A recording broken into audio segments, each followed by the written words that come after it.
What would you do if you paid for a first-class seat only to be told you didn't belong there? What if the flight attendant dismissed your ticket, sided with a stranger, and security placed cold steel handcuffs on your wrists, all while other passengers looked away, or worse, recorded your humiliation? This isn't just a story about air travel. It's about dignity, about the quiet strength of one man, Elijah Carter, who faced the storm not with rage, but with a calm that carried the weight of generations. A black CEO, humiliated in front of strangers, told he had no right to a seat he had earned. But what the airline didn't know was that Elijah held power far greater than the confines of that cabin. How does a moment of injustice ignite a movement? How does one man's pain ripple into systemic change that shakes an entire industry? And what happens when the truth they tried to bury explodes into the light? Stay with us.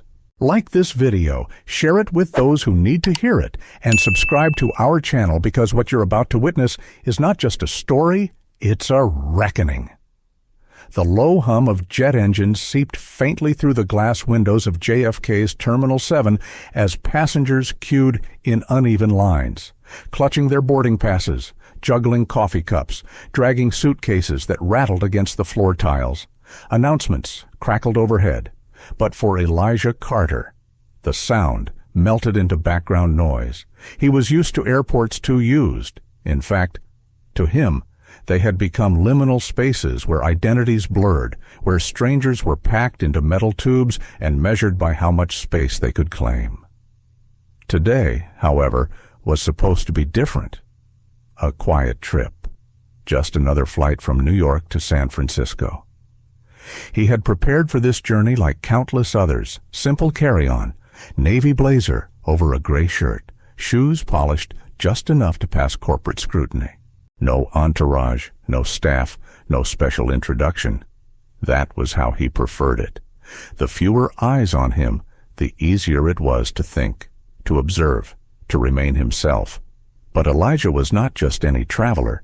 He was the CEO of Novatech Systems, a company whose encryption technology had quietly reshaped the backbone of federal cybersecurity contracts. He knew the value of anonymity.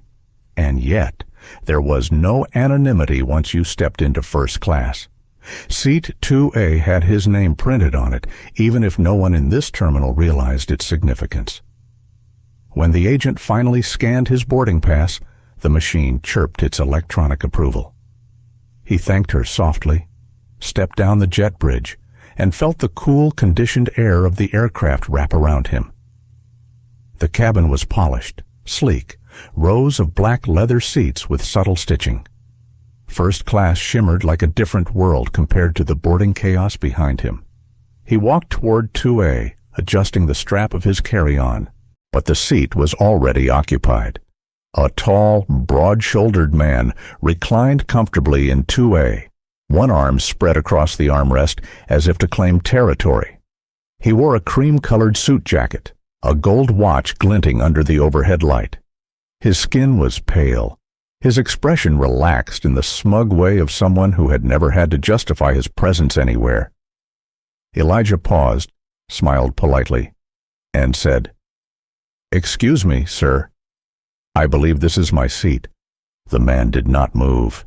Instead, he glanced up, irritation flickering in his eyes, then back down at his phone. "Pretty sure it's mine," he muttered. Elijah took out his boarding pass, calm but precise, and held it up. Seat 2A, Elijah Carter. The man, Richard Hale, according to the tag on his luggage, shoved beneath the seat, finally looked at the ticket, then at Elijah. His lips curled into something between amusement and disdain. "You must be mistaken," he said. "I'm Platinum Premier. They always give me 2A. Elijah inhaled quietly, forcing his chest to remain steady. He was used to dismissals, used to assumptions, but a paid, assigned seat was not a matter of perception.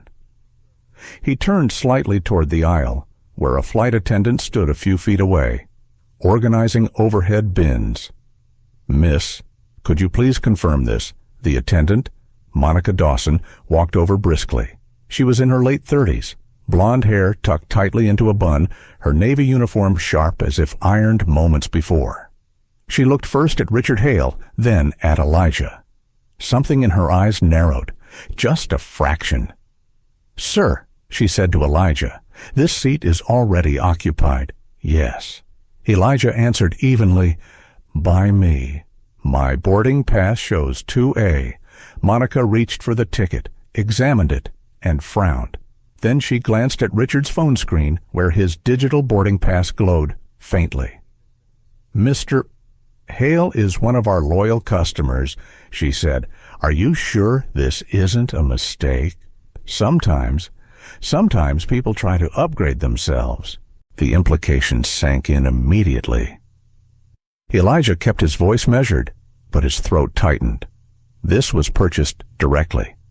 First class. Paid in full. Richard smirked, shifting slightly as though the discussion bored him. "Look, sweetheart," he said to Monica, "it's fine. He can take another seat. Doesn't need to be in 2A. The words landed heavier than the hum of the engines. Elijah felt the air thicken.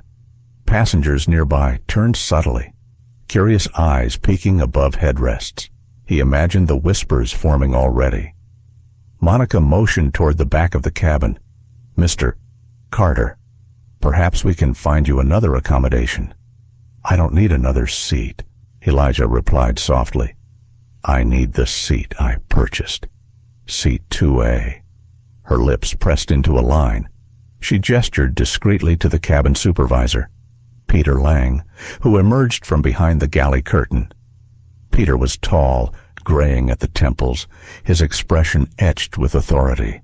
He carried himself like someone accustomed to ending disputes quickly. "What's the issue here?" Peter asked, voice low but firm. Monica spoke first, tilting her chin toward Elijah. "This gentleman claims 2A, but Mr. Hale is our Platinum Premier, and his record shows preference for this seat. I think we should reseat him." Peter turned to Elijah. "Sir, do you have identification? Something more than this boarding pass." The request pierced deeper than Elijah expected. Identification. As though the digital scan at the gate hadn't already verified him, as though his presence in first class required extra proof. He thought about arguing, about raising his voice, but instead he inhaled again, controlled. "My ID is in my wallet," he said quietly. He reached for it, placed it into Peter's hand. Peter scanned it, handed it back with a perfunctory nod, then turned to Richard Hale. "Mr. Hale," Peter said, tone softer. "Do you mind taking 3A this time? We'll compensate you." Richard scoffed. "Not a chance. I always take 2A. The supervisor hesitated, then looked back at Elijah, almost apologetic, but not enough. "Mr. Carter, I'm going to have to ask you to step aside while we resolve this. Please wait near the galley for a moment." Elijah stood frozen. His chest burned, not from anger but from the weight of humiliation pressing against his ribs. Around him, passengers' gazes multiplied, some sympathetic, others detached, a few openly skeptical. He thought of his team back in San Jose, unaware that their CEO was standing here like an intruder in a seat he had paid for. He forced his lips into the faintest of smiles, nodded once, and stepped back toward the galley. His heart pounded, each beat louder than the engines outside. Somewhere behind him, a phone camera clicked, and in that instant, Elijah understood this was not just about a seat. This was about being seen, or rather, being unseen. To fight or to retreat, his choice would ripple far beyond this cabin. The aisle felt longer, narrower, as he walked away from 2A. The cabin was hushed for a moment after Elijah stepped back from seat 2A. Yet silence in an airplane is never truly silent.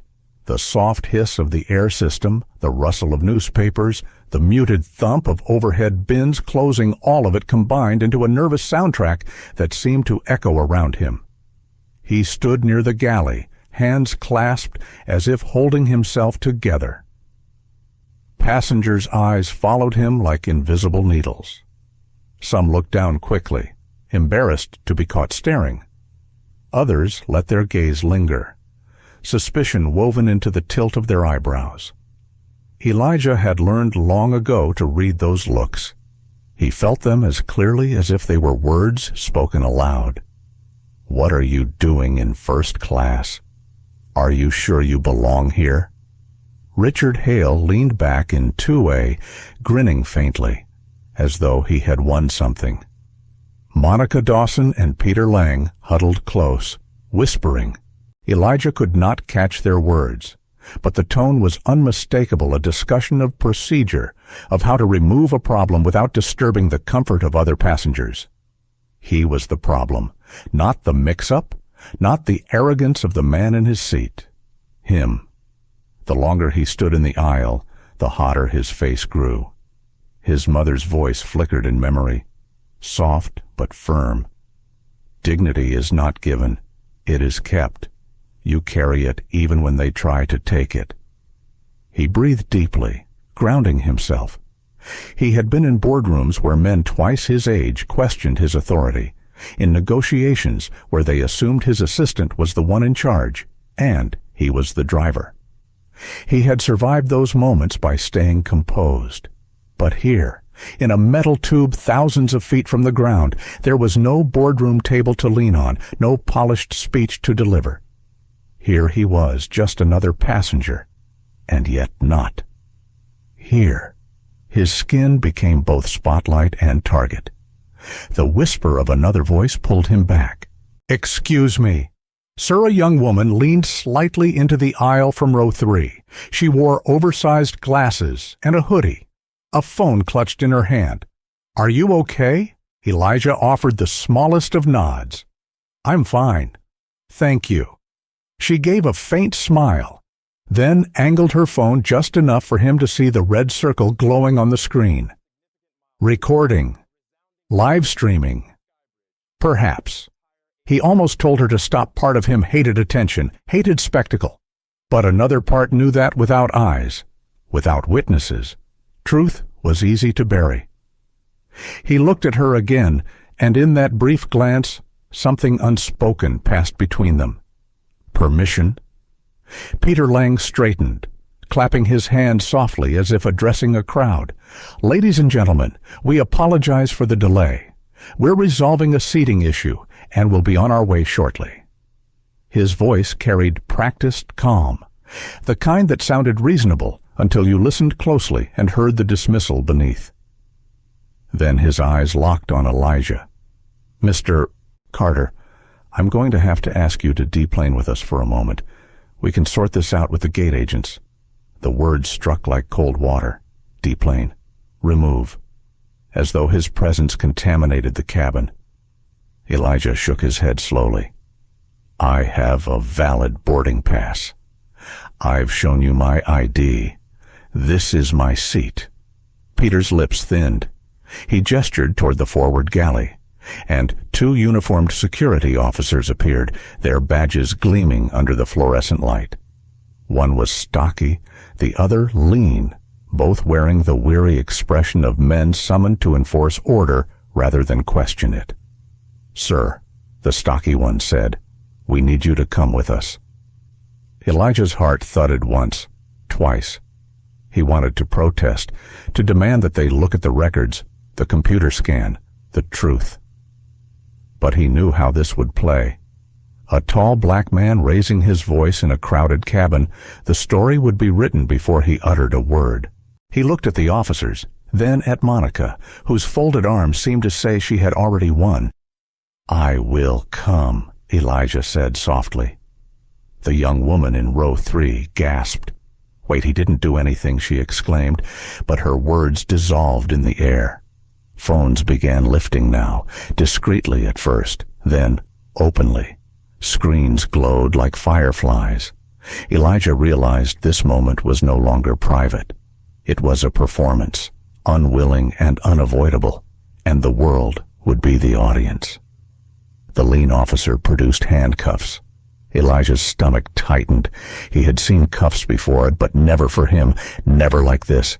His instinct screamed to resist, to argue, to demand justice here and now, yet another voice inside, quieter but steady, urged restraint. Dignity. Elijah, even now. He extended his wrists. The steel closed around them with a click that echoed louder than any boarding announcement. Gasps rippled through the cabin. Someone whispered, "Unbelievable." Another muttered, "Finally, some order." The cuffs bit into his skin as the officers guided him down the aisle. Each step felt like walking through fire. Passengers' faces blurred curiosity, pity, disdain, a gallery of judgment he could not escape. Elijah kept his chin level, refusing to bow his head. If they wanted to see him broken, they would not.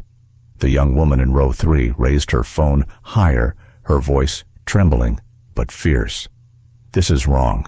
Everyone can see it. He has a ticket. He showed it." Her words were broadcast beyond the cabin, spilling into the digital world where outrage traveled faster than flight. Elijah caught her eye one last time. He mouthed a single word, "Thank you." As he reached the front of the cabin, Richard Hale leaned sideways in 2A, smirk widening. He raised his champagne glass in a mocking toast. "Safe travels," he murmured. The cruelty in the gesture carved deeper than the cuffs. Elijah did not respond. He kept walking, each movement deliberate, as though he still controlled the rhythm of the moment. That, he told himself, was the only power left to decide how to carry humiliation. The officers escorted him off the plane, past the jet bridge, into the fluorescent harshness of the terminal. Cameras followed, passengers whispering, gate agents pretending to look busy. The entire scene was theater, and Elijah was cast unwillingly as its villain. In the sterile holding room beyond the gate, they removed the cuffs. The stocky officer avoided his eyes as he muttered, "Protocol, sir. Just protocol." Elijah rubbed his wrists, red marks blooming where the steel had pressed. Protocol was a word that excused everything and explained nothing. For a long moment, he sat alone in the hard plastic chair. The noise of the terminal muted behind thick glass. He felt the weight of it settle on his chest, not just the humiliation of being dragged off, not just the smirk of a man who believed money granted entitlement, not just the silence of a crew who chose convenience over truth. It was the accumulation of years, of assumptions made at doors, at desks, at checkpoints. This was the cost of every quiet indignity made visible in one searing act. His phone buzzed in his pocket. He pulled it out, the screen lighting up with dozens of notifications. Messages, missed calls, alerts from news outlets already running with the story. Images of him in cuffs were spreading across the internet. The world was watching. And Elijah Carter, humiliated yet unbroken, understood with painful clarity the fight had just begun. Elijah Carter sat alone in the sterile holding room, the marks from the cuffs still etched across his wrists. His reflection in the glass wall seemed like a stranger staring back. He wanted silence, but silence was impossible. His phone buzzed in relentless vibrations. Every ping was another reminder that the world had already seen what happened. He unlocked the screen, and the first notification froze him. A trending hashtag glowed across his feed. Marcit. Beneath it, a thumbnail image of himself being led down the narrow airplane aisle, hands bound in steel, face steady but wounded. He tapped the video. The shaky camera revealed Sophie Kim's voice, cracking with outrage as she recorded. Her words pierced the background noise. "This is wrong. He has a ticket. You're humiliating him." Millions of strangers were now repeating those words. Within hours, the clip had spread far beyond the terminal. News outlets picked it up, anchors speaking with the kind of practiced shock that barely hid their hunger for a story. Commentators dissected every frame. Some praised Elijah's composure. Others asked if he had provoked it, as though dignity could ever provoke humiliation. Memes sprouted, cruel and mocking, but so did messages of solidarity. Activists reposted the video with calls for boycotts. Politicians tweeted statements of concern. Novatech employees texted him frantic words of support. His inbox overflowed. Elijah scrolled through, heart tightening. Each message reminded him this was no longer a private injustice. His name was being tied to a movement he had not asked for. His company's stock price ticked downward in real time on his financial app. He felt the weight of shareholders, employees, and contracts pressing against his chest, all because of one seat. He closed his eyes, migraine flaring at the base of his skull. He tried to focus on breathing, but the voices in his head were louder than the silence. One voice said, "Fight back now, make them pay." Another said, "Protect the company, settle quietly, shield what you've built." And beneath both was his mother's voice, softer, insistent. Dignity is not negotiable. You don't surrender it because the world demands convenience. When he opened his eyes, the world outside the glass wall looked different. Passengers still moved through the terminal, rolling suitcases, sipping coffee, boarding flights as if nothing had happened. For them, it was just another day. For him, the ground had shifted. His phone buzzed again, a call from Angela Brooks, his longtime attorney and one of the few people he trusted without hesitation. He answered, his voice hoarse. "Angela, I saw the video," she said without preamble. "It's everywhere. Are you safe?" "I'm fine," he lied. "At least, I'm free." "They cuffed you, Elijah. They dragged you out like a criminal. This is beyond outrageous. We need to act immediately." Elijah pinched the bridge of his nose. "I don't know if I want to escalate it. The company's already feeling it. Novatech's value dropped $1 billion in the last 3 hours. If this drags out, if you stay silent, you'll lose more than stock value." Angela cut in. Her tone was firm, steady, like an anchor. "You'll lose the chance to expose what they did. This isn't just about you. You know that." He swallowed. She was right. He knew she was right, but the weight of responsibility pressed heavy. He thought of the employees depending on him, the contracts with government agencies, the research teams pushing breakthroughs in cybersecurity.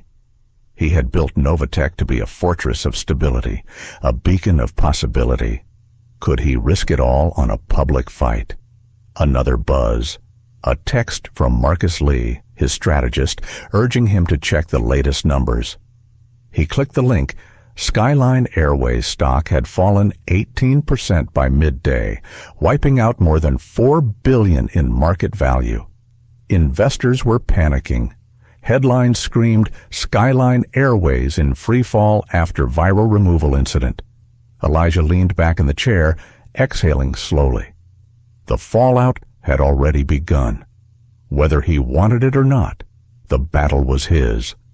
The door to the holding room opened. A gate manager peeked in, face stiff. "Mr. Carter, you're free to leave. We apologize for the inconvenience." Inconvenience. Elijah almost laughed at the word. It sounded so small, so harmless, as if humiliation in front of millions could be equated with a delayed flight or a lost suitcase. He stood, adjusted his blazer, and walked past the manager without a word. Outside, the terminal felt brighter, louder. Cameras had gathered now, journalists craning their necks, microphones extended like spears. Questions bombarded him. "Mr.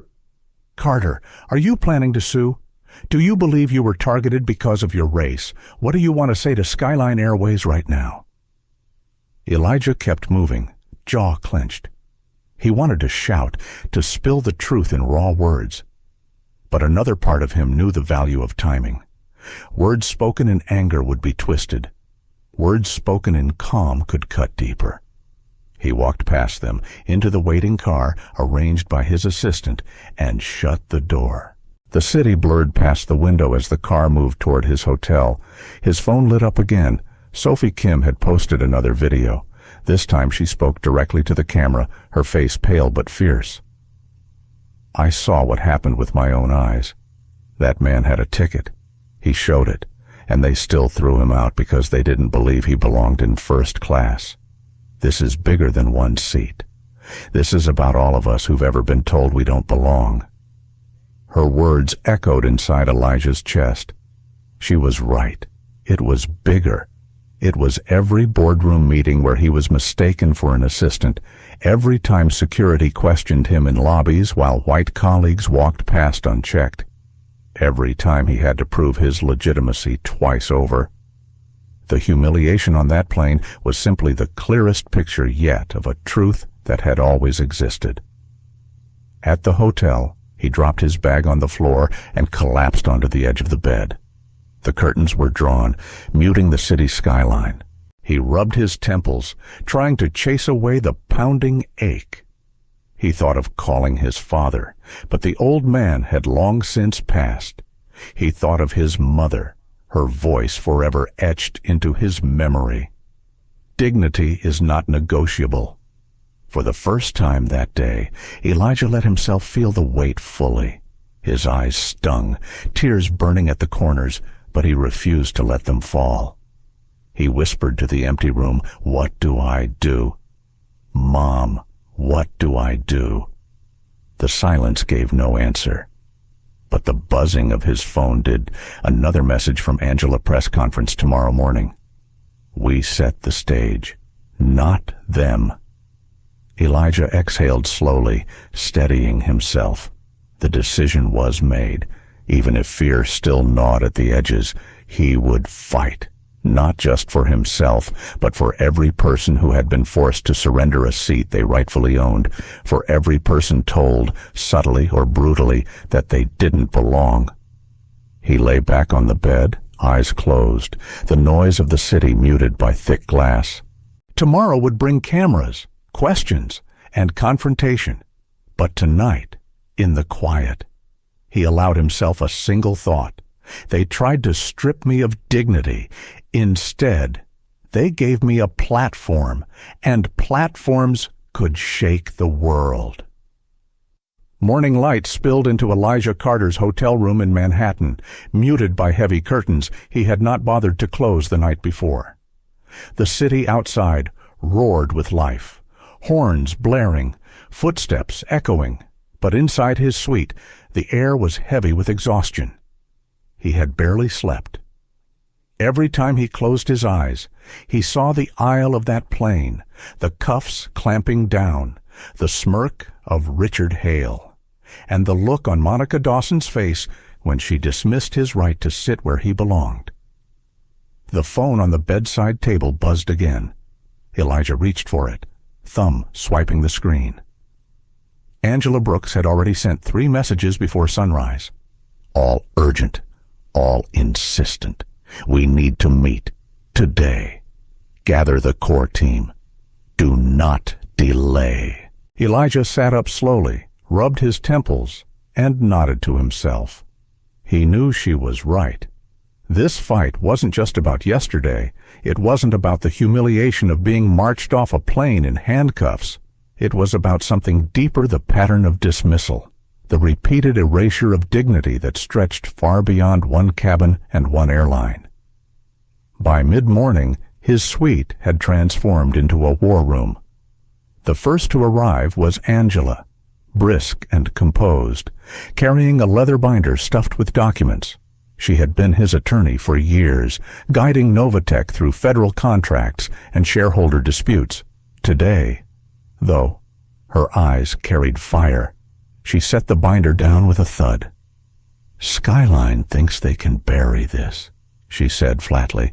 "They'll call it a misunderstanding. They'll release some half-hearted statement about protocols. But Elijah, we cannot let them write this narrative. You have to seize it. He leaned back in the chair, arms folded. I know. But if we go too far, the company suffers. Novatech can't afford a war in the press while we're finalizing the Pentagon deal. Angela's eyes softened, but only slightly. And what happens if you stay quiet? Do you think investors will trust a leader who lets himself be humiliated without response? This is not just business. It's survival, yours and Novatech's. Before Elijah could answer, Marcus Lee entered, tall, sharp-eyed, always dressed with a strategist's precision. Marcus had built Novatech's brand presence from obscurity to global recognition. He tossed his tablet onto the table and shook his head. It's worse than we thought. Overnight data shows Skyline scrubbed their website of certain customer service policies. And there's chatter anonymous posts from former employees about a system they use to flag passengers.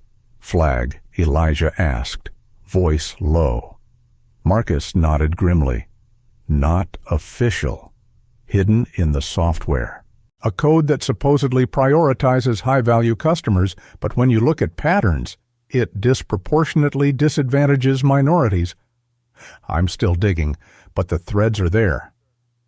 Elijah's stomach tightened. It wasn't paranoia.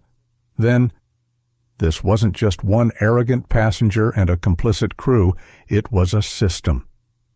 Angela opened her binder, flipping through pages. I've compiled records of prior lawsuits against Skyline. Settled quickly, sealed away, but the pattern is obvious. Complaints from black passengers, Asian passengers, Latino passengers alleging they were treated as intruders in premium cabins. Most cases never saw daylight. Paid off and silenced. The door opened again. Kyle Simmons entered. Laptop under one arm, his shirt slightly wrinkled, eyes red from lack of sleep. Kyle was Novatech's data chief, a genius at finding patterns hidden in noise. He sat down heavily, opened his laptop, and began projecting onto the suite's television screen. Rows of numbers, charts, and highlighted entries glowed. I pulled consumer complaint data from the Department of Transportation, Kyle explained, cross-referenced it with social media mentions over the last 5 years. Look at this cluster. He pointed at a spike on the graph. Incidents involving Skyline Airways and premium cabins. Over 70 documented cases of minorities being reseated, downgraded, or questioned despite valid tickets. Elijah stared at the screen. Each line, each point on the chart was another story like his. Another humiliation, another moment where someone had been told they didn't belong. He felt heat rise in his chest, not anger alone, but sorrow, the kind that made his throat ache. This isn't coincidence, Kyle said. It's systemic. The room fell silent for a moment, the only sound the faint buzz of the city outside. Elijah pressed his palms together, resting his chin against them. His mind drifted to the countless hours he had spent building Novatech from scratch, the barriers he had broken, the doors he had forced open, and yet, despite everything, one seat on one plane had been enough to remind the world and him that progress was fragile. He exhaled slowly. If this is the truth, then silence makes me complicit. We can't just patch my wounds and move on. We have to shine light on the whole system. Angela's eyes flickered with approval. Then we move forward. Press conference tomorrow is step 1. We'll show the world the evidence. We'll demand accountability. Marcus leaned in, voice measured. We also need to anticipate their counterattack. Skyline will smear you. They'll call you a troublemaker. They'll suggest this is about money or revenge. We need to be ready with more than emotion. We need facts, data, witnesses. Kyle's fingers tapped across the keyboard. I'll keep digging. There's more in their employee forums. Whispers of an internal training protocol that tells staff to Avoid conflict with premium patrons by reseating less established passengers. That language alone is damning. Elijah closed his eyes, the weight pressing down harder. He imagined the headlines yet to come, the shouting anchors, the talking heads dissecting his every word, the trolls who would flood his feeds. The thought of dragging Novatech through that storm was unbearable. And yet, he knew storms cleared the sky. He opened his eyes again. "We fight," he said simply. Angela nodded firmly. Marcus exhaled in relief. Kyle offered a weary smile. The decision was made. But as the team dove into details, drafting talking points, collecting evidence, planning logistics, Elijah's mind wandered. He thought of the boy he had once been, riding in the back of a car with his mother, watching airplanes streak across the sky, dreaming of a future where he belonged in those cabins. She had told him then, with quiet certainty, that the world would try to shrink him, but he must not shrink himself. Now, decades later, her words echoed with new urgency. The meeting stretched for hours. By evening, the suite was littered with coffee cups, scattered papers, glowing screens. Elijah listened, contributed, but inside he wrestled with doubt. Could he truly withstand what was coming? Could he lead a fight that was about more than one man, more than one company? The fear was real, but beneath it pulsed something stronger. Resolve. As the team packed up, Angela touched his shoulder. "You're not alone in this, Elijah. Remember that." He looked at her, gratitude softening the tightness in his chest. "I know. Thank you." When the door closed and the silence returned, Elijah stood at the window. The city's lights shimmered, endless and restless.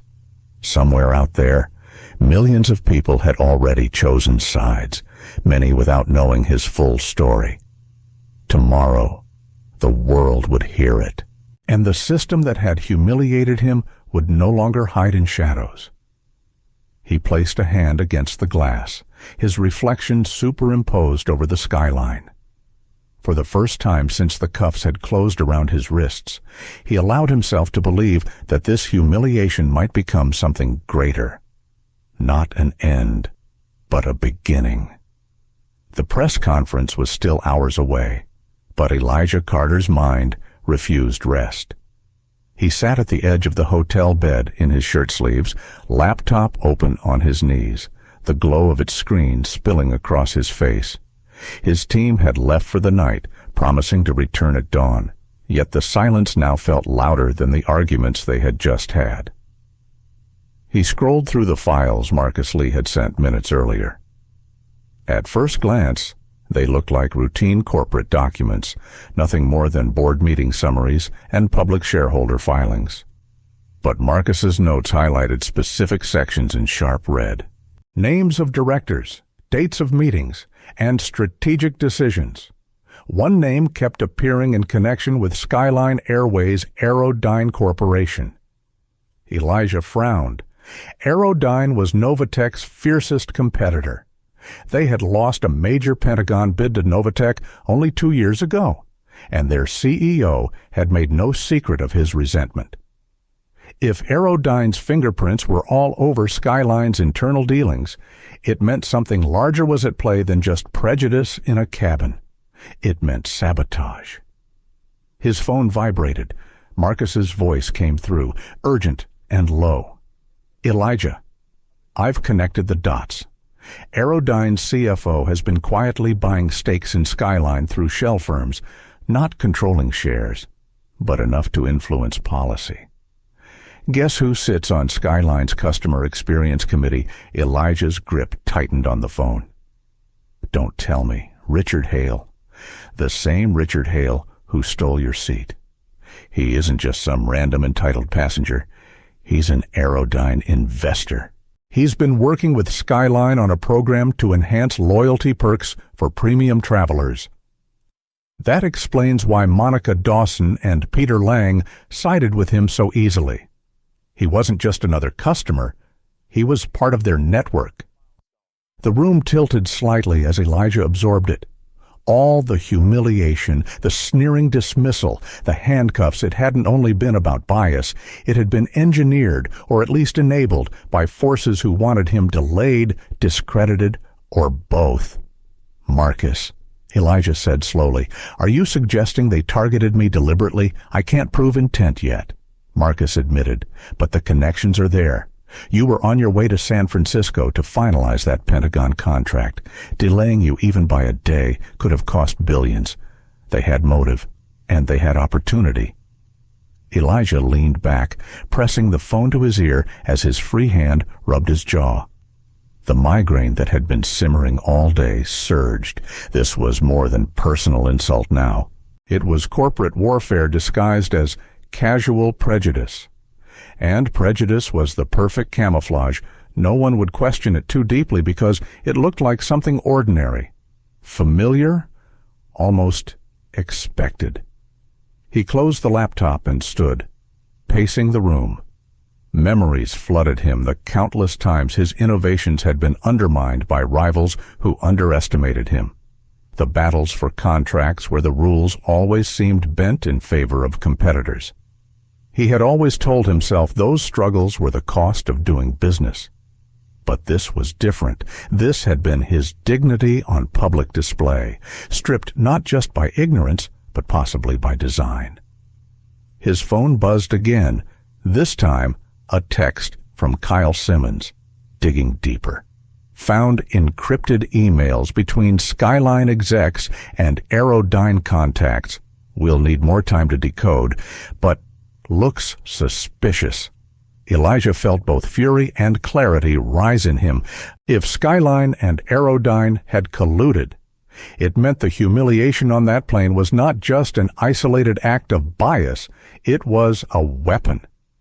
They had gambled that breaking him publicly would weaken Novatech privately. They had gambled wrong. He poured himself a glass of water, sipped slowly, and stared at the city lights beyond the window. The stakes had shifted. This was no longer only about his dignity or even about Skyline's systemic racism. It was about power, leverage, and survival on a scale that stretched far beyond one man. By the time dawn broke, his team had gathered again around the suite's table. Angela Brooks listened with sharp focus as Elijah explained Marcus's findings. Kyle presented fragments of decrypted emails, their headers littered with references to priority passengers and asset management strategy. Angela tapped her pen against her binder, eyes narrowing. "If this is true," she said, "then Skyline is not just guilty of discrimination. They may be guilty of corporate collusion with your competitor. That's not a civil rights case alone. That's antitrust. That's federal investigation territory," Marcus added, "and it explains why they were willing to go so far, so recklessly. They thought they could humiliate you into silence, delay your contract signing, and hand the advantage to Airline." Elijah listened quietly, hands clasped, his gaze steady. A storm churned inside him, but he refused to let it spill out unchecked. He had built his life on patience, on the ability to wait until the right moment to strike. He would not let anger dictate his choices now. Angela leaned forward. "We have to be careful with how we reveal this. If we go public with accusations before we have airtight proof, they'll spin it as paranoia. They'll say you're fabricating conspiracy theories to cover embarrassment," Kyle added. "But the data is pointing that way. We just need time to connect the last dots." Elijah spoke at last, his voice calm but edged with steel. "We don't accuse, not yet. We show the world the systemic bias first. That's undeniable. Let them squirm under that spotlight. Meanwhile, we keep digging. When the time comes, when the evidence is irrefutable, we reveal the rest. We won't just win in the court of public opinion. We'll dismantle them in the court of law." The team nodded. The strategy was set. But inside Elijah's chest, Unease still stirred. He wondered how far his enemies were willing to go. If they had orchestrated humiliation on a plane, what would stop them from digging deeper into his life, his family, his company? He thought of the employees who looked up to him, who depended on his leadership. He thought of the Pentagon officials awaiting his presence. A quiet fear slipped through the cracks. What if they succeeded? What if one day's humiliation snowballed into the downfall of everything he had built? He pressed the thought aside, but it lingered like a shadow. As the meeting wound down, Marcus checked his watch. Press conference starts in 2 hours. Cameras will be waiting. The world already sees you as a symbol. Elijah, what you say today will shape more than your reputation. It will shape the narrative for millions. Elijah walked to the mirror, adjusted his tie, and studied the reflection staring back. He did not see a victim. He did not even see only a CEO. He saw a man standing at the intersection of dignity and power, a man forced into a fight he had not chosen but could not avoid. He thought of his mother again, her voice a whisper in memory. Dignity is not negotiable. He whispered back, to the reflection, to himself. Neither is justice. The hotel ballroom was not designed for justice, yet by mid-morning it had been transformed into a stage. Rows of cameras stood like silent soldiers, their red recording lights blinking in unison. Journalists filled every seat, shuffling papers, murmuring, waiting. At the center stood a modest podium draped with a plain navy cloth, the Novatech emblem discreetly placed on the front. Elijah Carter stood behind the curtain, hands clasped at his waist. His heart beat hard against his ribs, not with fear but with the gravity of the moment. He could hear the low thrum of voices beyond the curtain, the anticipation of a story that had already consumed headlines across the globe. He thought again of the cuffs, of the aisle lined with watching eyes, of the smirk that told him he did not belong. He had carried those images into the night, and now he would release them to the world. Angela Brooks stood beside him, binder in hand, her calm presence a steadying anchor.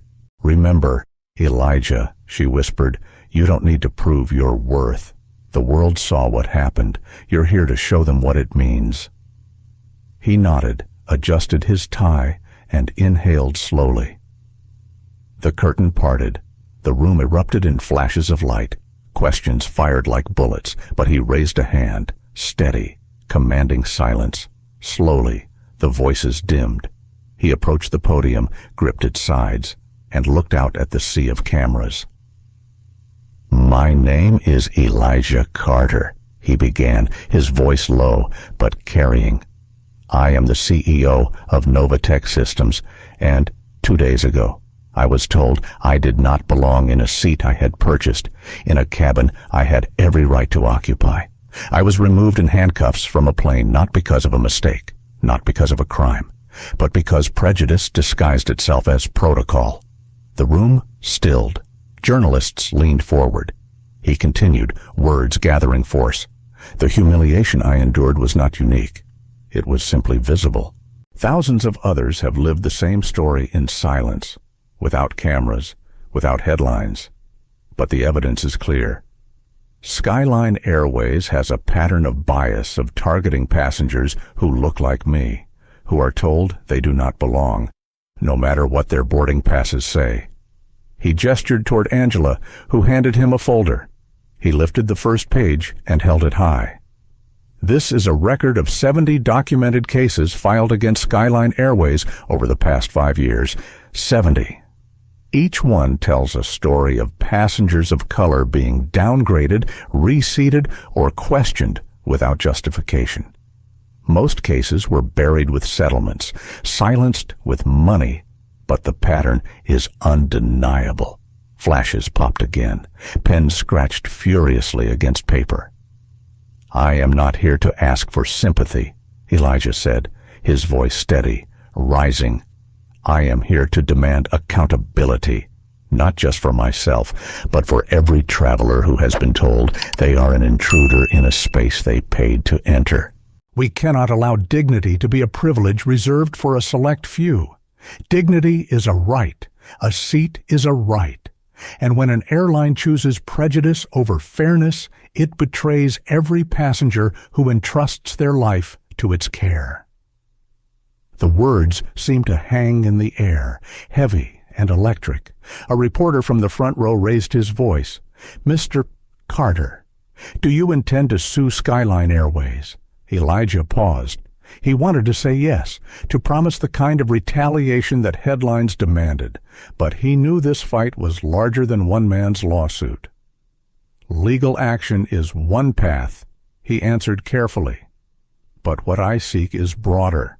Transparency, reform, an industry that does not permit discrimination to hide in its policies." Another reporter called out, "Skyline CEO Thomas Whitfield denies your claims.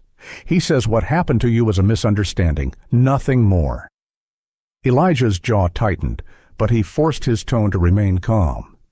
A misunderstanding does not require handcuffs. A misunderstanding does not silence 70 other voices over 5 years. And a misunderstanding does not erase the smirk of a man who felt entitled to take what I paid for. This is not misunderstanding. This is systemic. Murmurs rippled through the crowd. The narrative was shifting. Angela stepped forward with a chart, projecting onto a screen behind him. Rows of data glowed, each entry a story of bias, each cluster a reminder that his humiliation was part of something larger. Elijah turned, gestured to the chart. This is not about one airline. This is about an industry that has allowed policies to be shaped by convenience rather than justice. And today, that ends. His voice dropped softer, but every word cut sharper. When I was escorted down that aisle in chains, I remembered my mother's words. Dignity is not negotiable. And so today, I say to Skyline Airways and to every company that chooses bias over fairness, your era of silence is over. The room was silent for a long moment.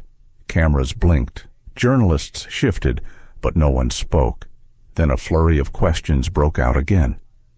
Elijah stepped back from the podium, raised a hand, and said, "You will see the rest in courtrooms, in boardrooms, and in the skies.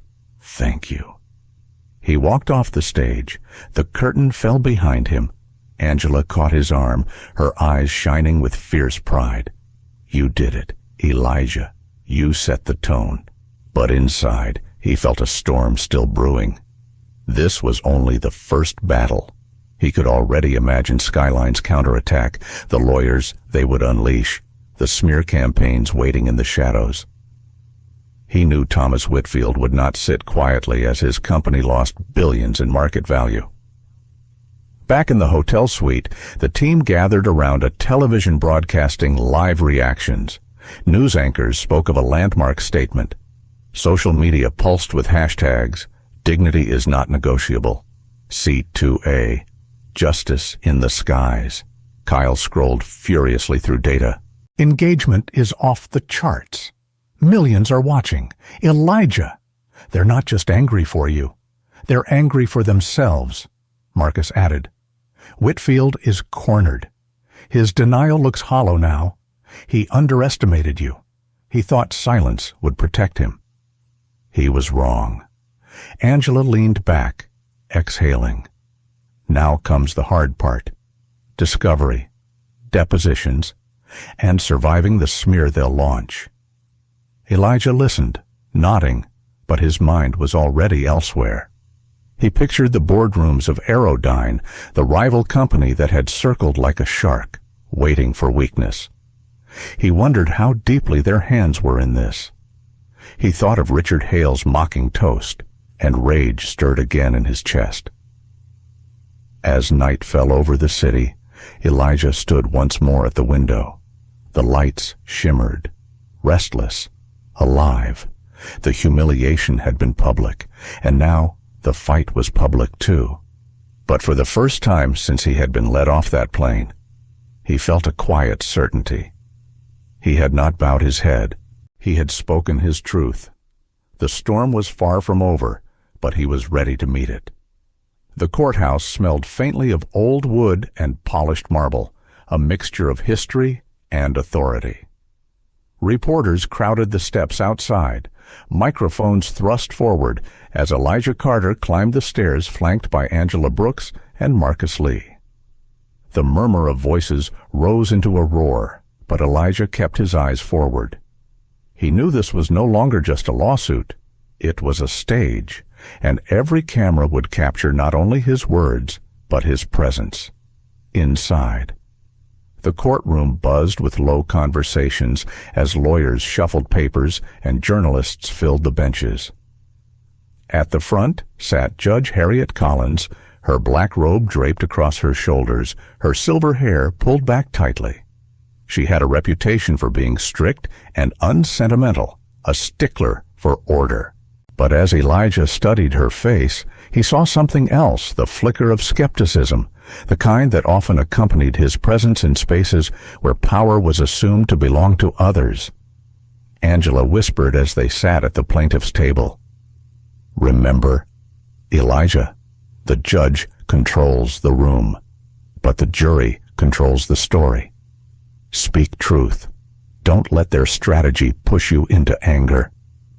He nodded, unclasping his hands slowly. His wrists still remembered the bite of steel. He would not let the courtroom see him shackled by rage. The defense table was a fortress of sharp suits and polished shoes. Skyline Airways had assembled an army of attorneys, led by a tall man with slicked back hair and an expensive smile. His name was Charles Denning, known for winning impossible cases through charm and aggression. Elijah recognized the type men who had never doubted their entitlement to command. When the judge called the room to order, Denning rose first. His voice was smooth, deliberate. "Your Honor, ladies and gentlemen of the jury, this case is not about systemic injustice. It is not about sweeping social claims. It is simply about a misunderstanding on a single flight, an unfortunate miscommunication that escalated unnecessarily."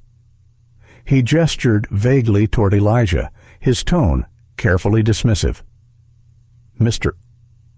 Carter is a successful man, a powerful man, but even powerful men can misinterpret situations.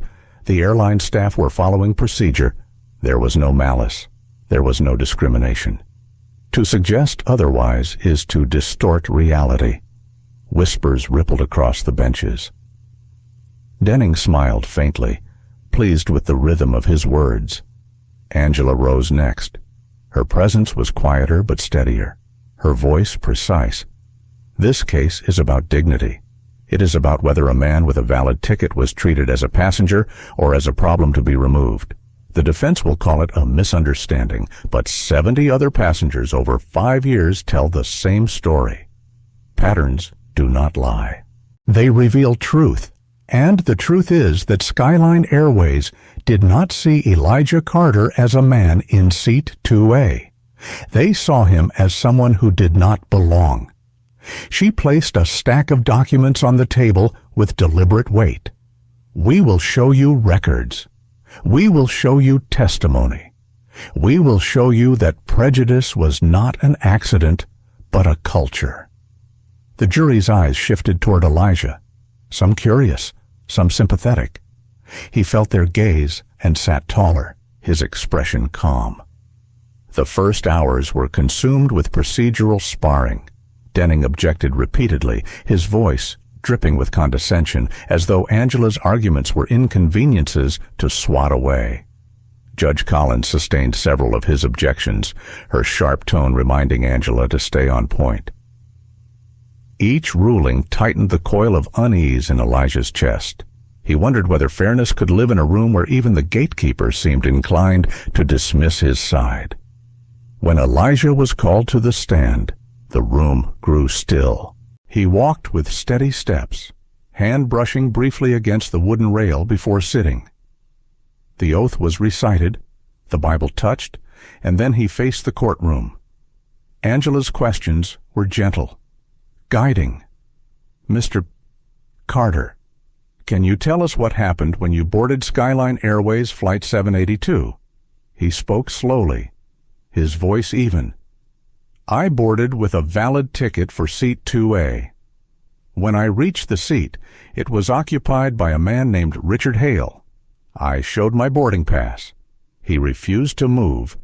The flight attendant, Monica Dawson, dismissed my boarding pass and sided with Mr. Hale. The cabin supervisor, Peter Lang, asked me for additional identification beyond what was required. And eventually, security placed me in handcuffs and escorted me from the plane." Angela let the silence hang before asking, "How did that make you feel?" Elijah's throat tightened. For a moment, he thought of his mother's words again, of dignity not being negotiable. He steadied himself. "It made me feel invisible. It made me feel that no matter what I had accomplished, no matter how much I paid, I could still be treated as though I did not belong." Some jurors shifted in their seats, their expressions softening. Denning rose for cross-examination. His tone was sharper now, like a knife hidden in velvet. "Mr. Carter, you are a billionaire, are you not?" Elijah blinked, but answered calmly, "Yes. And as a billionaire, you are accustomed to getting your way." "No," Elijah said. "I am accustomed to being treated with fairness." Denning smirked faintly. "Isn't it possible, sir, that in your elevated position you may have overreacted to a simple mix-up, that perhaps the staff were merely trying to keep the peace?" Elijah leaned slightly forward, his voice firmer. "Keeping the peace does not require handcuffs. Keeping the peace does not require ignoring a valid ticket. And keeping the peace does not require humiliating someone in front of a plane full of strangers." The courtroom murmured. Denning's smirk faltered. Judge Collins tapped her gavel once. Order. But Elijah noticed her eyes linger on him longer than before, as though reassessing. When the recess was called, Elijah returned to the plaintiff's table. His hands trembled faintly under the wood, but his face remained composed. Angela leaned close, whispering, "You held the line. That mattered." He nodded, but inside wrestled with a familiar weight. No matter how calm he stayed, no matter how measured his words, the system still felt tilted. He feared that bias would not end at the cabin door, but would seep into this courtroom too. Outside, cameras would spin the day into headlines. Inside, he knew the battle was only beginning. He exhaled slowly, steadying himself again. He would not let doubt consume him. He had walked through humiliation and emerged standing. He would do so again, here, in this room, no matter how slanted the floor felt beneath his feet. The courtroom air was tense the following morning. The jury shuffled back into their seats, notebooks ready, eyes trained on the witness stand. Elijah Carter sat at the plaintiff's table, shoulders square, every movement deliberate. He knew today would be critical. Yesterday, the defense had tried to frame him as entitled, a man too wealthy to see reality. Today, Angela Brooks promised to reveal voices from within Skyline itself, and Elijah prayed those voices would carry the weight the jury needed to hear. Angela rose and addressed the court. "Your Honor, the plaintiff calls Jessica Moore to the stand." A murmur rippled through the room as a young woman with chestnut hair approached, her airline uniform replaced by a simple navy dress. She looked nervous, clutching her purse, but her eyes held determination. Elijah recognized her immediately. She had been on that flight, a junior attendant who had looked away while Monica Dawson confronted him.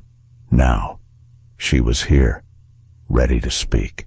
Jessica was sworn in, her hand trembling slightly as she lowered it from the Bible. She sat, adjusting the microphone, and looked out at the jury. Angela began gently. "Ms. Moore, Could you tell the court your position with Skyline Airways? I was a flight attendant, Jessica said, her voice soft but clear. I joined the company 3 years ago. I worked both domestic and international routes. And were you on Flight 782 the day Mr. Carter was removed? Jessica swallowed hard, then nodded. Yes, I was there. Can you describe what you witnessed? Jessica's hands twisted in her lap. Mr. Carter showed his boarding pass. It clearly said 2A, but Richard Hale refused to move. Monica Dawson, our lead flight attendant, sided with him immediately. She told Mr. Carter he must be mistaken, even though I saw the boarding pass with my own eyes. When Mr. Carter protested calmly, Peter Lang came over and asked for additional identification, which we're not supposed to do. Then security was called. The jury leaned forward, their pens scratching furiously. Angela pressed, "Why did you not speak up in the moment?" Jessica's voice wavered. "Because I was afraid. Monica has power. She's been with the airline for 15 years. She decides scheduling, promotions, even who gets easier assignments. People who challenge her often find themselves pushed out." I wanted to say something, but I froze, and I regret that deeply. Elijah studied her, remembering the way she had avoided his eyes that day. Hearing her voice now felt like a balm and a blade at once. A balm because truth was surfacing. A blade because it reminded him how silence had deepened the wound. Angela asked, "Ms. Moore, in your time at Skyline, did you ever witness similar incidents involving other passengers of color?" Jessica hesitated, glanced at the judge, then nodded. "Yes, more than once. Passengers of color questioned about their seats, asked for extra identification, moved to economy when premium cabins were overbooked. It was unspoken, but we all knew who the priority passengers were meant to be. They were white, wealthy, connected. Everyone else had to prove themselves." Gasps rippled across the gallery. The defense lawyer, Charles Denning, shot to his feet. "Objection, Your Honor. Speculation. Anecdotal at best." Judge Collins frowned. "Sustained in part. The witness may describe what she directly observed, but broad conclusions will not be permitted." Angela nodded. "Understood, Your Honor." Ms. Moore, focusing on what you directly observed, did Skyline leadership ever address these issues? Jessica's lips tightened. "No." Complaints were brushed aside. Some passengers wrote letters, but nothing changed. It was easier for leadership to pretend it didn't exist. When Angela finished, Elijah felt the room shift. The jury's expressions softened toward Jessica's words. For the first time, they had heard testimony not just from him, but from within the airline itself. Then came Denning's cross-examination. He rose, towering over Jessica, his voice dripping skepticism. "Ms. Moore, you said you regret not speaking up on that flight. Would you say you feel guilty?" "Yes," she admitted. "And would you also say that guilt might color your memory? That perhaps you're exaggerating the events to ease your conscience?" Jessica's back stiffened.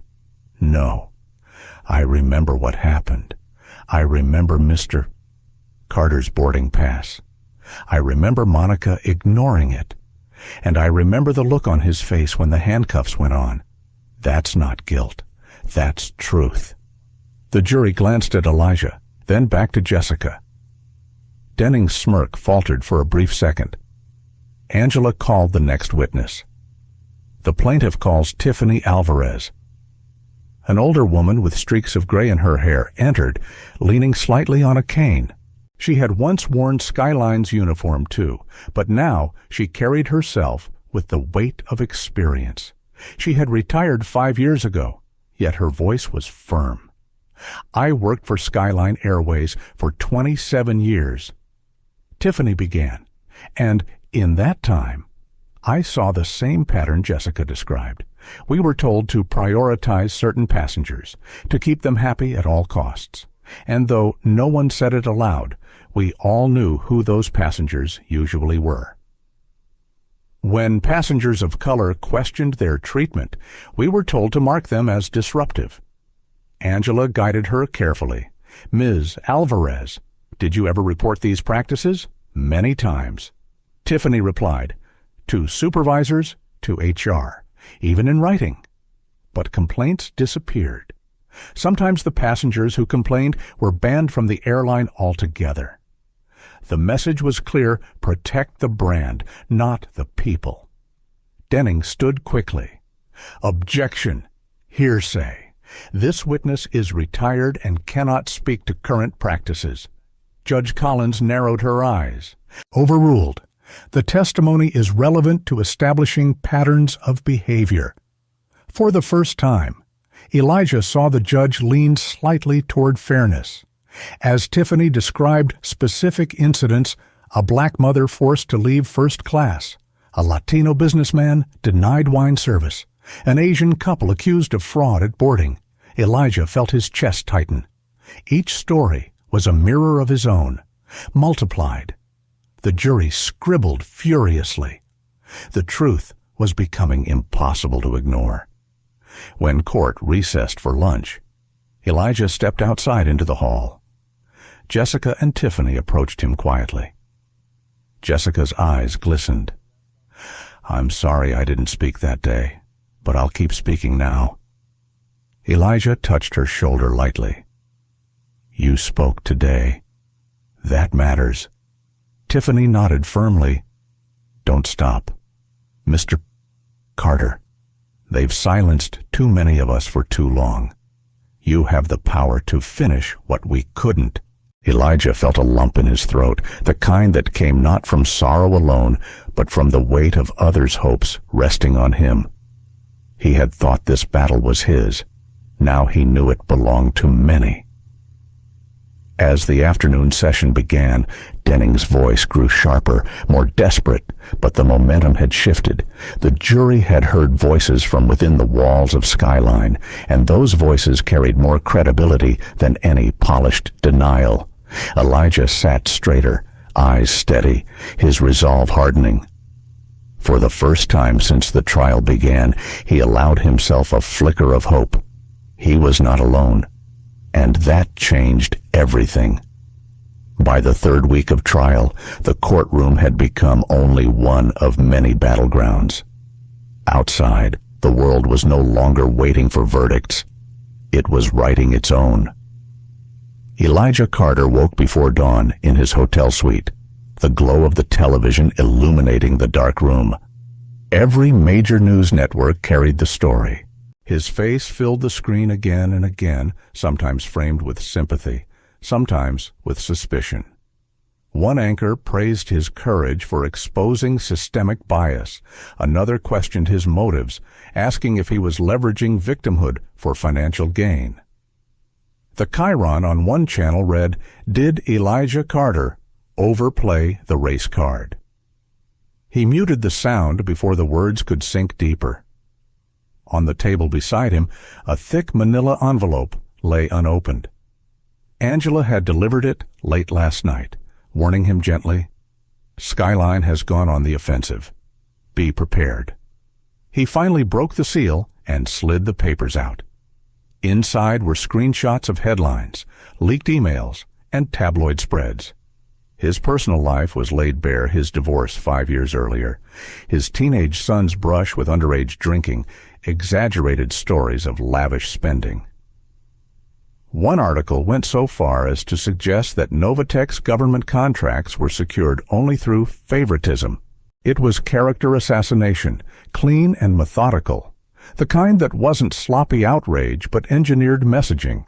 Skyline had hired professionals. Elijah pressed his palm against his forehead, the migraine threatening to bloom again.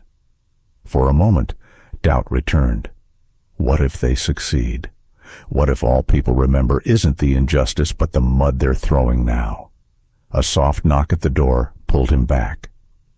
Marcus Lee entered, laptop under his arm, face grim. They've launched a full-scale smear campaign. Look at this. He opened his screen to show trending hashtags: Carter fraud, Novatech scandal, seat to a lie. Thousands of posts, many from anonymous accounts, pushing the same talking points. Elijah scanned them, jaw tight. Bots, half real people who just want a controversy. Marcus said, "It doesn't matter which, it's sticking." Angela arrived minutes later, binder clutched in her hand. She placed it on the table with deliberate calm. This is their playbook, Elijah. When they can't dispute the facts, they attack the person. But remember, mud only sticks if you let it define you. You have something stronger than headlines. You have truth. And you have allies.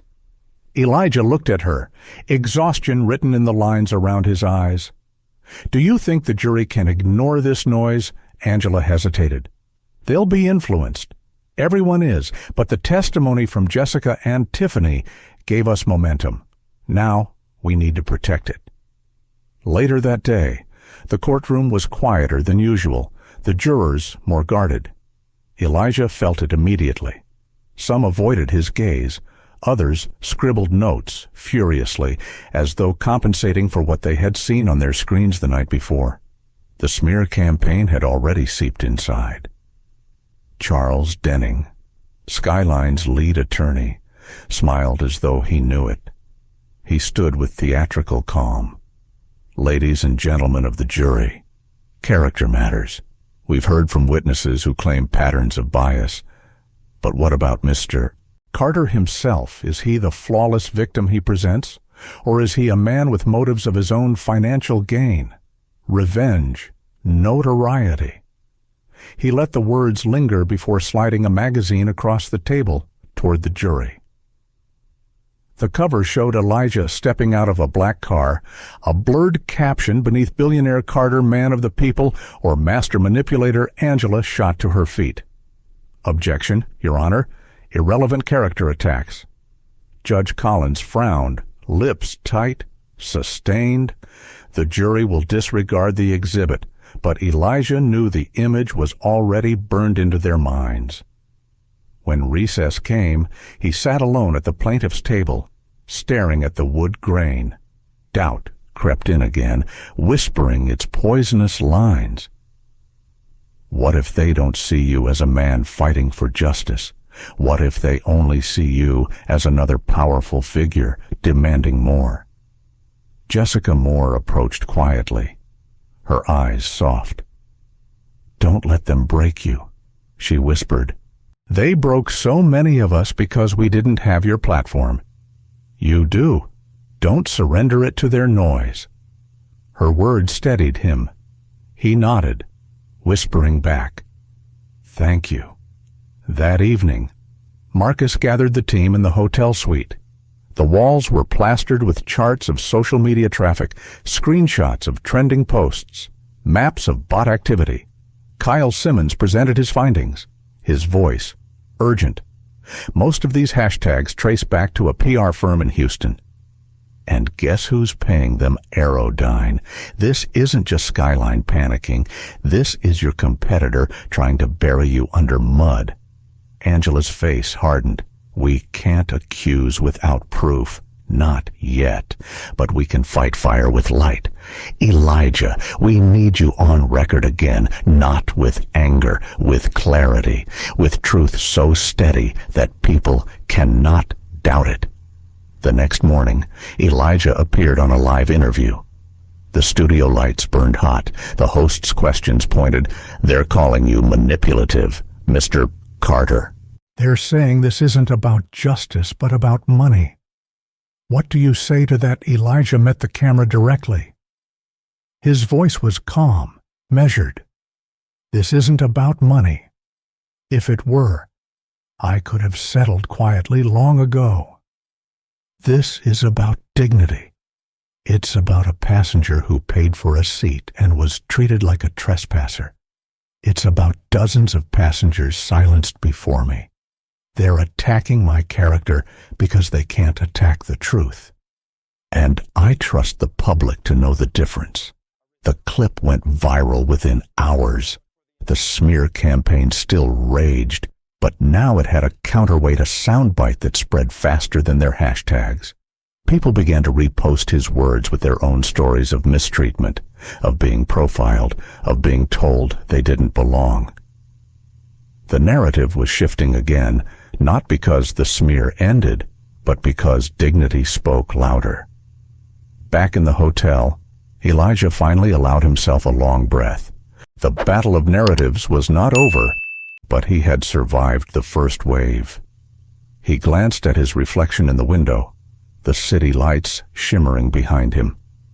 "They want to make me small," he murmured, "but all they've done is make the fight bigger."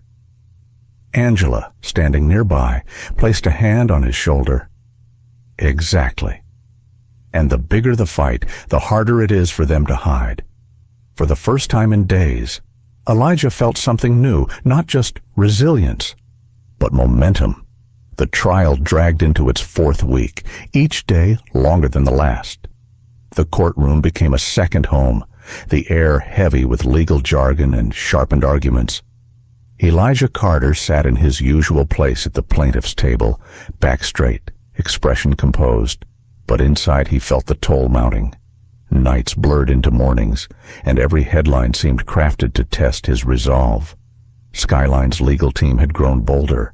Charles Denning, their lead attorney, no longer confined himself to procedural objections. He attacked with innuendo, suggesting Elijah's motives were not about justice, but revenge. In one session, he hinted darkly about Novatech's Pentagon contracts, implying corruption without evidence. Judge Harriet Collins sustained most objections, but the damage lingered in the jury's minds. And then came the video. On a rainy Wednesday, Denning rose with a confident smile.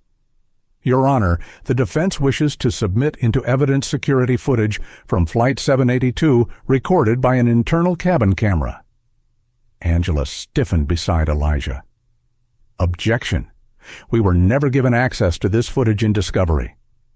Denning's grin widened. "It was only recently retrieved." "Your Honor, we believe it speaks directly to the events in question. The judge allowed it, and the courtroom lights dimmed. On the screen, grainy footage flickered to life. It showed Elijah standing in the aisle, his boarding pass in hand, speaking to Monica Dawson. But the audio was muffled, and Denning provided his own narration. "Ladies and gentlemen, observe Mr. Carter's body language." He leans forward, voice raised, hands gesturing aggressively. Is this the behavior of a calm passenger, or a man demanding special treatment? Elijah's jaw clenched. The footage was misleading. The angle obscured Richard Hale's smirk, Monica's dismissive wave. Without sound, it looked confrontational. Angela rose sharply. "This is selective. The audio is missing. The context is stripped away." But the jury had already seen it. Their eyes flickered uneasily toward Elijah. When the lights came back, Elijah felt a hollow pit open in his chest. He wanted to stand, to shout that the video was a distortion, that his voice had been calm, that the humiliation was not captured by a lens. But he forced himself to sit still, fingers digging into the wood of the table. The recess felt like a tunnel with no air. In the hallway, cameras flashed, reporters shouting questions about the footage. Elijah ignored them, walking straight to the private conference room where his team gathered. Marcus slammed his tablet on the table. "They doctored that, cropped it. The audio file is missing for a reason." Kyle was already typing furiously, eyes red with exhaustion. "I can try to pull metadata from the file. If they tampered with it, it'll show." Angela paced, binder clutched tight. "We have to be careful. If we overclaim tampering and can't prove it, we look desperate. Elijah, you have to stay steady." Elijah leaned against the wall, his breathing shallow. For the first time since this began, he felt the edges of his control fraying. He thought of the jury's eyes, how quickly sympathy could turn to doubt. He thought of the smear campaign outside, the headlines questioning his motives, the bots spreading poison. And he thought of the boy he once was, staring at airplanes with hope, believing they carried dreams higher than prejudice.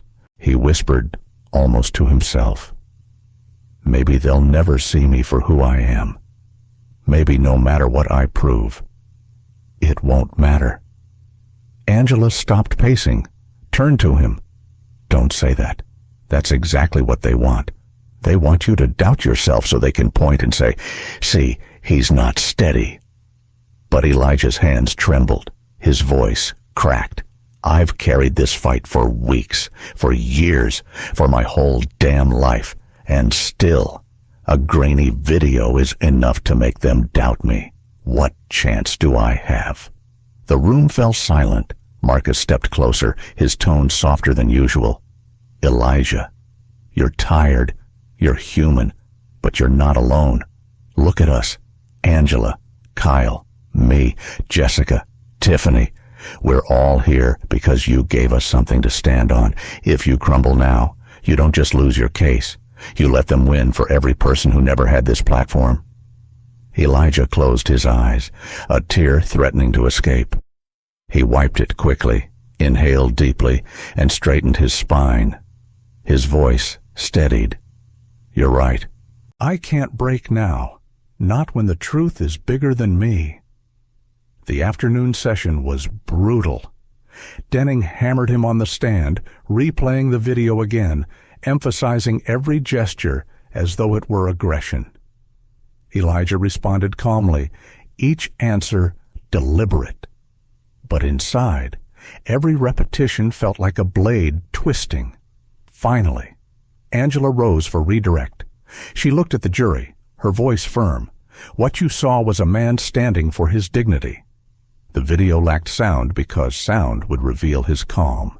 It lacked context because context would reveal his truth. Ask yourselves, why would the defense hide audio if it supported their claim? Why show you half the story? Unless the whole story condemned them, the jury shifted. Some nodded faintly. When court adjourned, Elijah walked out into the cool evening air. The storm clouds overhead mirrored the storm inside him. He paused on the courthouse steps, reporters shouting, cameras flashing, but for a moment he heard nothing. Just the pounding of his heart, the echo of his mother's words. "Dignity is not negotiable," he whispered to himself. "Then neither is this fight." That night, back in his suite, he stood at the window overlooking the city. His reflection stared back, weary but unbroken. He thought of the millions watching, of the employees at Novatech, of the passengers whose voices had been silenced. He realized that the breaking point he had felt earlier was not an end, but a crossing. The part of him that doubted had cracked. What remained was harder, sharper. He turned to Angela, Marcus, and Kyle, who sat scattered across the room, planning strategies. His voice was low, but resolute. "Tomorrow, we stop defending. Tomorrow, we go on the attack." The courtroom buzzed with an intensity that felt electric. Everyone sensed it. Something was about to break. Elijah Carter sat at the plaintiff's table, his palms pressed together, steadying his breath. Across from him, Charles Denning exuded smug confidence, though his eyes betrayed faint cracks of unease. The smear campaign, the doctored video, the endless attacks, they had all bruised Elijah, but he was still standing. And today, Angela Brooks had promised they would reveal what Skyline never wanted seen. Angela rose, adjusting her glasses. "Your Honor, the plaintiff would like to submit newly obtained metadata from the cabin video introduced last week." Denning shot up. "Objection." This so-called evidence was not disclosed in discovery. It's a last-minute stunt. Judge Collins lifted a hand. "Overruled. I will allow it. Proceed." Angela nodded to Kyle Simmons, who approached the projector with a laptop. Lines of code and timestamps filled the screen. Kyle's voice carried a precise calm. This metadata shows that the video presented by the defense was altered. Segments of the original file were cut. Specifically, the audio track was stripped, and frames were cropped to conceal Richard Hale and Monica Dawson during the confrontation. The unaltered version was recovered from Skyline's internal servers, and it tells a very different story. The room fell silent. Then the uncut video played. Elijah's voice came through clear now, calm and steady. "This is my seat, sir. Here is my boarding pass." The camera angle widened to reveal Richard Hale smirking, sipping champagne, refusing to move. Monica Dawson waved dismissively, saying, "We'll handle this. You don't belong here." The escalation unfolded exactly as Elijah had described, measured protest on his part, hostility on theirs. When the footage ended, Angela's voice rang out. "This is the truth they tried to bury. The jury deserves the whole story, not a manipulated version crafted to smear my client." Gasps filled the gallery. Reporters scribbled furiously. Some jurors shook their heads, their earlier doubts dissolving in real time. Denning sputtered, This is irrelevant. It doesn't change the fact that Judge Collins cut him off, her voice sharp. Enough, Mr. Denning. This court does not tolerate deception. Submitting doctored evidence is a serious violation. Consider yourself on notice. For the first time, Elijah saw something shift in the judge's eyes, not just skepticism, but anger directed at the defense. Angela pressed the advantage. "Your Honor, this proves not only systemic bias, but active concealment. Skyline Airways did not just humiliate Elijah Carter. They attempted to erase the truth of that humiliation. That is not a misunderstanding. That is malice." The defense scrambled, calling Richard Hale to the stand as a last-ditch effort. He swaggered forward, his arrogance intact. Under Denning's questioning, he portrayed himself as a loyal customer, unfairly dragged into controversy. But when Angela took the floor, her questions cut through his facade. "Mr. Hale, are you an investor in Airline Corporation?" He hesitated, then admitted softly, "Yes." "And isn't it true that Airline competes directly with Novatech for defense contracts?" "Yes." Angela turned to the jury. "So, the man who refused to vacate Mr. Carter's seat was not only an entitled passenger, he was an investor in a rival company that stood to gain from Novatech's delay. That, ladies and gentlemen, is not coincidence. That is collusion," the jury whispered among themselves, pens flying. Hale's smirk faltered for the first time. By the time closing arguments arrived, the air was heavy with inevitability. Denning attempted to salvage dignity, arguing that the case was being inflated beyond a single flight. But his words felt hollow. The doctored video, the whistleblowers, the rival ties, the weight of evidence was crushing. Angela's closing was simple, her tone soft but piercing. At its core, this case asks one question: does dignity depend on skin color? On wealth? On connections? Elijah Carter boarded a plane with a ticket like any other passenger. He asked only to be treated as human. Instead, he was shackled and shamed.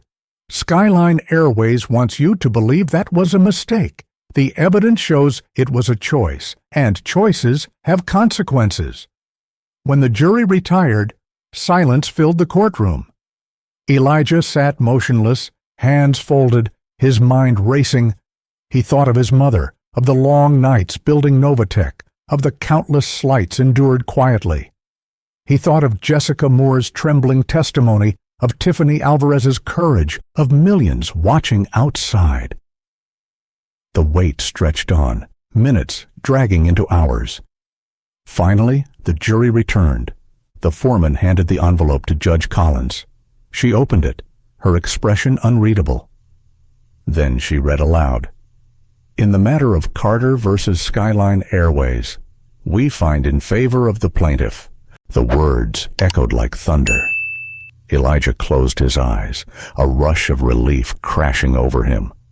The verdict awarded damages in the billions, but more than money, it carried something deeper: acknowledgement, recognition that dignity had been violated, that bias had no defense. Reporters surged forward as the court adjourned. Angela clasped Elijah's shoulder, her voice fierce with pride. "You did it. You changed the story." Outside, the steps of the courthouse became a sea of flashing cameras and raised microphones. Elijah stood before them, not as a victim, but as a victor. His words were steady, resonant. "This verdict is not just for me. It is for every passenger who has been told they do not belong. It is for every voice silenced by fear." Today, the jury said, dignity is not negotiable, and that truth will not stop at one airline. It will echo through an entire industry. Within weeks, Skyline Airways announced sweeping reforms: mandatory bias training for all employees, transparent reporting systems, independent oversight boards, the termination of Monica Dawson and Peter Lang. CEO Thomas Whitfield issued a public apology. His voice strained as he admitted failure. But Elijah knew it was only the beginning. Change could not be measured by promises alone. It had to be lived, enforced, demanded, and he would make sure of it. That night, alone in his suite, Elijah allowed himself a rare moment of quiet. He sat by the window, city lights shimmering below, and whispered again the words that had carried him through. Dignity is not negotiable. For the first time in weeks, he felt at peace, not because the battle was over, but because the tide had turned. The days after the verdict blurred into a whirlwind. Headlines screamed of Skyline's downfall, stock prices tumbling, board members resigning under public pressure. Yet for Elijah Carter, the victory did not feel like triumph alone. It felt like responsibility, heavier than before. The jury had given him justice, but what mattered now was what he would do with it. At Novatech headquarters, the atmosphere was electric. Employees lined the lobby, clapping as Elijah walked through for the first time since the verdict. Some had tears in their eyes. Others held signs that read, "Dignity wins, and we stand with Elijah." He paused halfway through the atrium, lifting his hands. "This wasn't just my fight," he told them. "It was ours. And what comes next will define not only Novatech, but the future of how we travel, how we treat one another." That future took shape quickly. Angela Brooks and Marcus Lee drafted what became known as the Carter Protocol, a framework for fairness in aviation. It required airlines to implement real-time reporting of discrimination, third-party audits of customer complaints, and transparent public metrics. Elijah met with lawmakers on Capitol Hill, his calm presence cutting through political noise. "Dignity is not a privilege," he told them. "It is infrastructure. Without it, the system fails." Within months, multiple airlines adopted the Carter Protocol, pressured by both regulators and public demand. Stock analysts called it a revolution. Civil rights groups called it overdue. Elijah simply called it necessary. Yet, beneath the public victories, Elijah wrestled with quiet doubts. Alone at night in his penthouse, he would replay the moment on the plane when the handcuffs clicked shut. He would remember the sting of humiliation, the quiet laughter of strangers who thought he didn't notice. Winning in court had not erased those scars. He carried them still, etched into his spirit. One evening, Jessica Moore visited his office. She had resigned from Skyline, choosing to testify instead of clinging to her job. She looked nervous, but her eyes were bright. "Mr. Carter, I wanted to thank you. Because of you, I don't feel powerless anymore." Elijah smiled faintly. "You did the brave part. Jessica, you spoke when it mattered." She shook her head. "No, I froze when you needed me most, but you gave me another chance. And I won't waste it. I want to help implement the Carter Protocol, train crews, change the culture from inside. Elijah studied her, then nodded. Then you'll have that chance. Real change needs people who've seen the problem firsthand. Weeks later, Tiffany Alvarez joined the effort too, bringing decades of experience. The Carter Initiative grew into a foundation that trained thousands of airline staff, from gate agents to senior pilots. Elijah funded it not just with settlement money, but with a personal donation that stunned his board. One morning, standing at a podium at the National Civil Rights Museum, Elijah announced a $50 million endowment. This is for the next generation.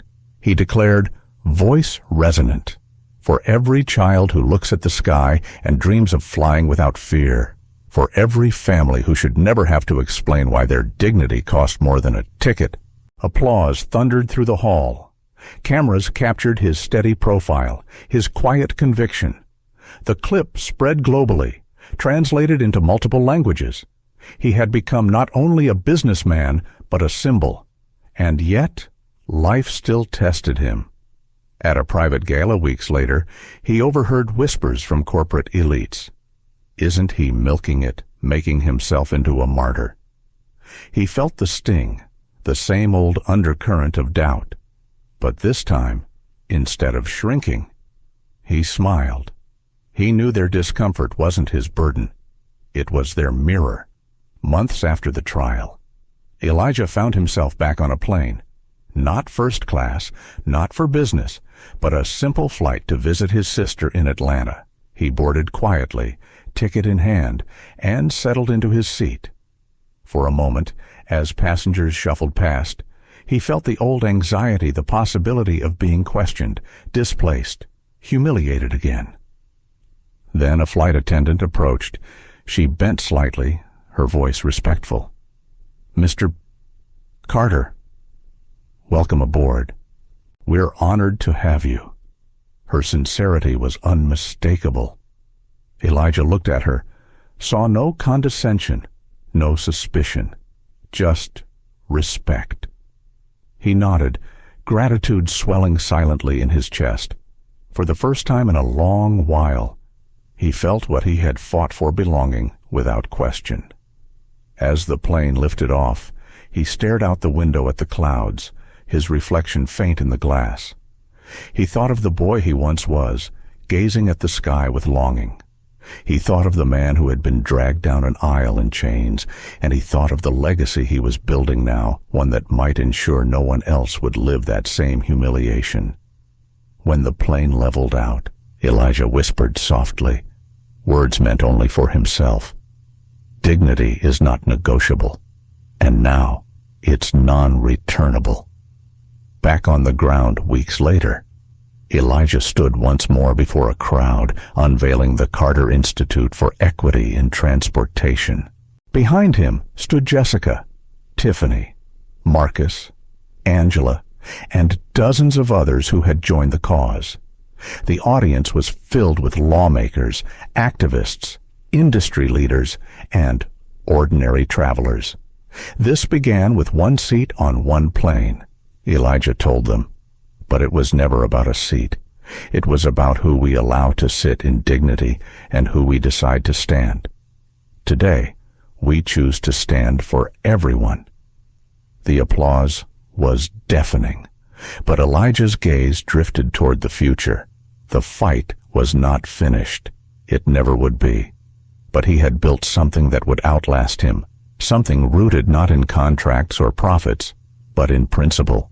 And as he stepped down from the stage, shaking hands, embracing allies, Elijah felt the circle close. The humiliation that once tried to break him had become the foundation of a movement. The very aisle he had been marched down in chains was now the path others would walk in freedom. He had not just reclaimed his dignity, he had multiplied it, given it wings, and set it soaring higher than any plane could carry. Elijah Carter's journey began with humiliation, but it did not end there. From the aisle where he was shackled, to the courtroom where truth finally prevailed, to the reforms now reshaping the skies, his story reminds us that dignity is not negotiable. This is more than one man's victory. It's a call to see every passenger, every person, with humanity first, to stand against the quiet cruelties of prejudice, to demand justice not only in the skies, but in every corner of our lives. As you reflect on this story, ask yourself, how many times have we looked away when someone was told they didn't belong, and how different would the world be? If more of us stood like Elijah, calm, strong, unshaken, until change came. If this story moved you, don't let it end here. Carry its message forward, share it with friends, discuss it with family. And remember, by liking this video, sharing it, and subscribing to our channel, you help us bring more stories of courage, injustice, and transformation to light, because the fight for dignity never ends, and together we keep it alive.